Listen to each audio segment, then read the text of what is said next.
మీరందరూ మంచి పిల్లలే, You are all good children. ఇంత బంగారు పంటి పిల్లలే. You are really gold.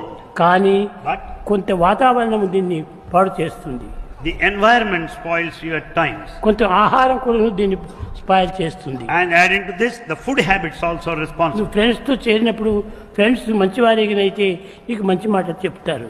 When you join the company of your friends, if the friends are good, they'll talk all good things. Friends ఏమైనా సరైనటువంటి వారు కాకపోతే If the friends are not good, నీకు bad thought చెప్తాడు. and naturally they share with you their bad tell thoughts. Me your company, I shall tell you what you are. Tell me your company, I shall tell you what you are. నీవు ఎలాంటి వాడి స్నేహితుడు నీవు చెప్తే నీవు ఎలాంటి వాడు నేను చెప్పగలను. If you just mention your friend, your character can be decided in కనుక spite of. మీరందరూ కూడా మంచి ఫ్రెండ్స్ చేరాలి. So therefore we should join the good company always.